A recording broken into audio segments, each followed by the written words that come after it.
welcome back to the channel. Today's video is going to be all for someone who has just bought their first horse.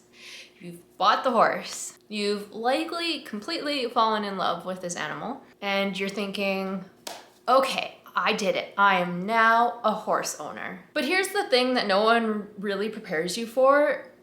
Buying the horse is the easy part. Owning the horse is an entirely different beast, and that's where the real learning starts. I've had horses since I was 10 years old, and I did not grow up in a horse family. I was the first one in my family to be a horse person at all.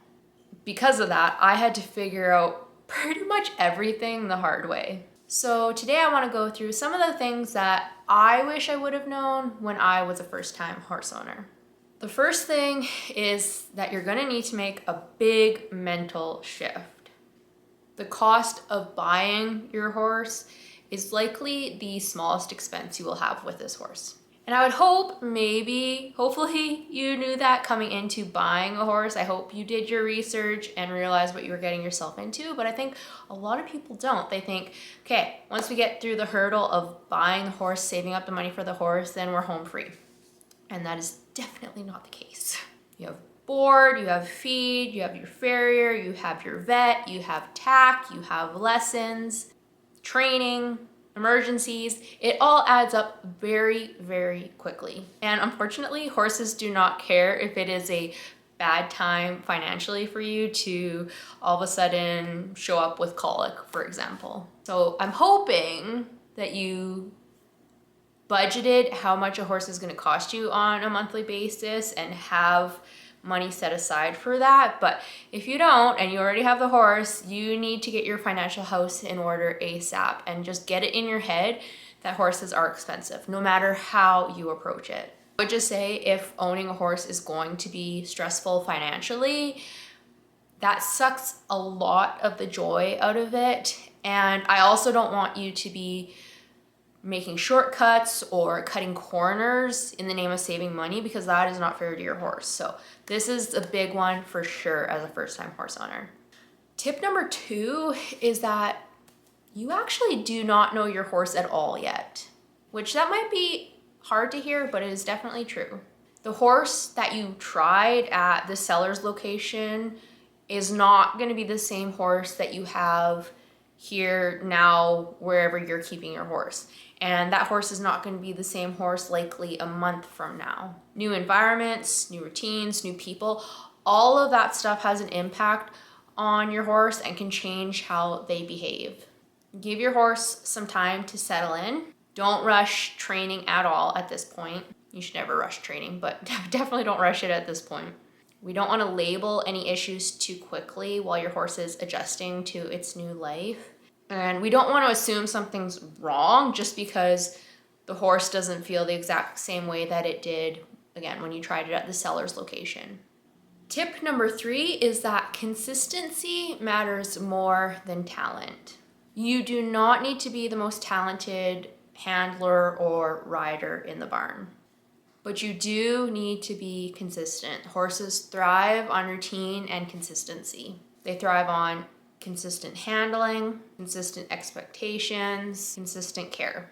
And just doing a little bit for your horse on a regular basis is way better than doing a lot all at once and then not doing it again for who knows how long. Tip number 4 is that your horse doesn't need everything all at once. And I'm gonna blame social media for this because you can see people with tack rooms full of bridles and saddle pads and saddles and riding boots. You don't need it all to begin with. You don't even need it 10 years down the line. That's excessive in my opinion.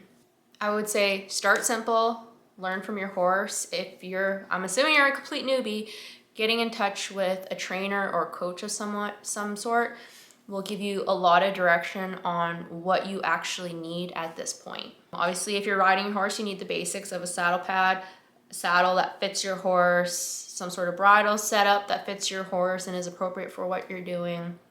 You need appropriate riding gear, basics. And then obviously their buckets, brushes, all of that kind of thing. But it is not as much as social media would like us to think it is.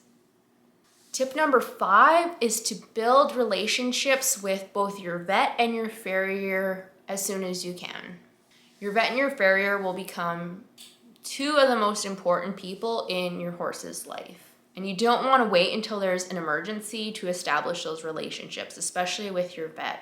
I think it's really important once you get a horse to get your vet out, just to have a look at your horse. Your vet can be at least baseline familiar with your horse. And then, getting them out for the consistent maintenance stuff that a horse generally needs, and just developing that relationship with your vet. Same with your farrier. Get them to book you into their schedule so they're showing up on a recurring basis, learning the quirks of your horse, learning what your horse needs as far as foot care and all that stuff goes. Really, really important to develop those relationships. And the thing about professionals like that is they might be able to see things in your horse that you aren't, especially because they have a trained eye, but also because they're just an objective third party. They can help you to identify issues when they're small and it's early enough that you can correct them before it becomes a very big problem. Tip number 6 is that training is not optional. You don't need to be competitive, you don't need to be showing, but training, whether it's lessons, groundwork, or just professional guidance, is not optional. It keeps you safe, keeps your horse safe, keeps expectations of your horse clear. And again, it prevents small issues from becoming big problems. I would say if you budget for anything, budget for education for sure. Tip number 7 is that you're gonna do things wrong, and that's okay. I mean, I've been with horses for 2+ decades at this point. I still recently have done things wrong. It's embarrassing, yes, being this far into it.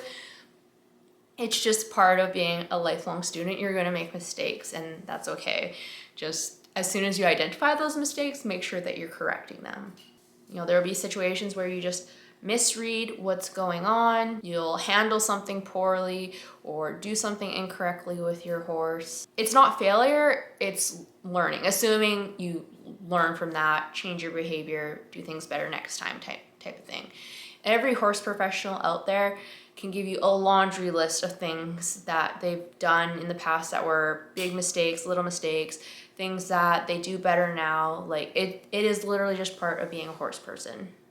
Tip number 8 is to stop comparing your journey. And again, this goes back to the social media with the barns filled with all kinds of tack, shiny horses, flashy truck trailer setups, like all the things, right?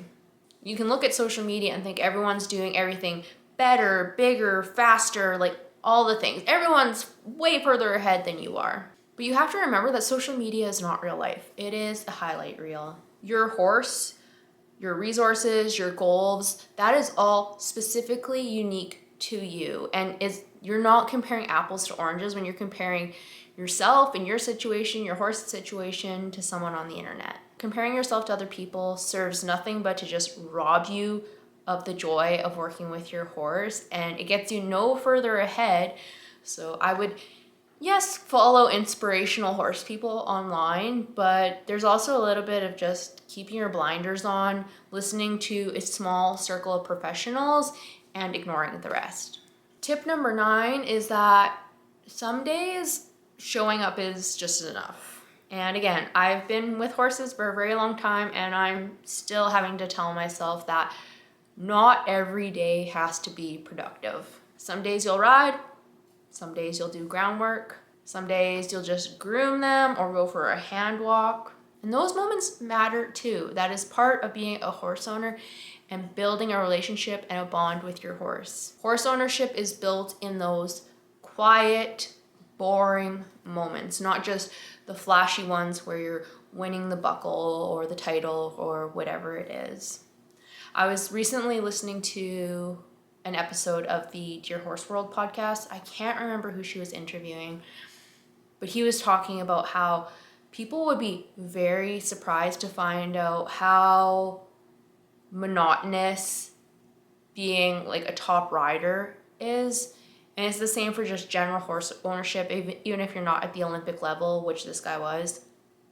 It's a lot of monotonous work. If you're training one, bringing them up, it's a lot of doing this, showing the horse, exposing the horse to the same things day after day.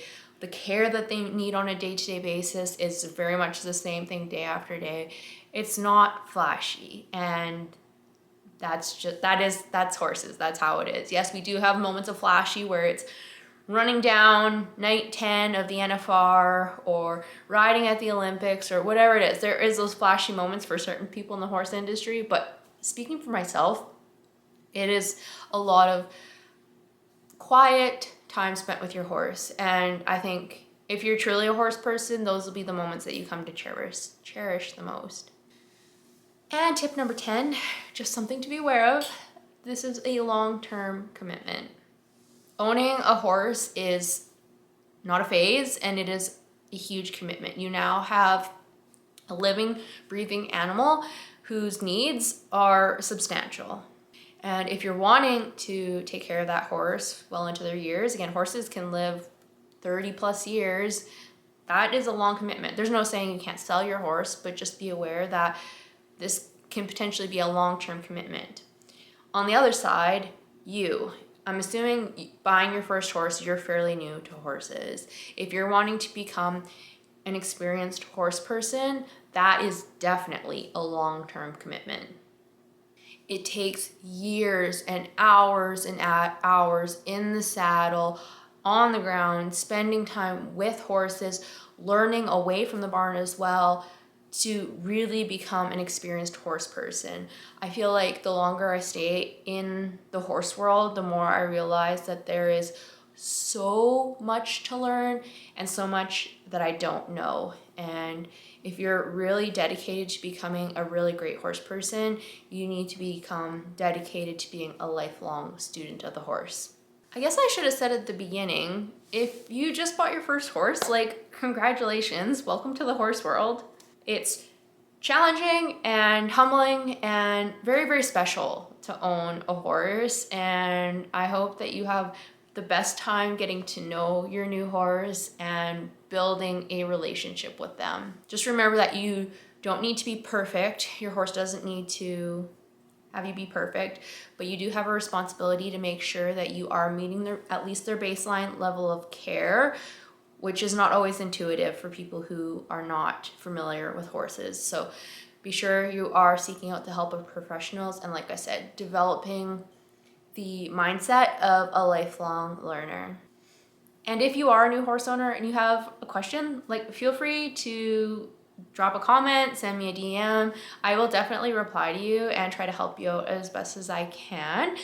And yeah, in the meantime, be sure to subscribe to the channel. You can follow me everywhere at Strong in the Saddle. And until next time, remember, it's always a good day to ride.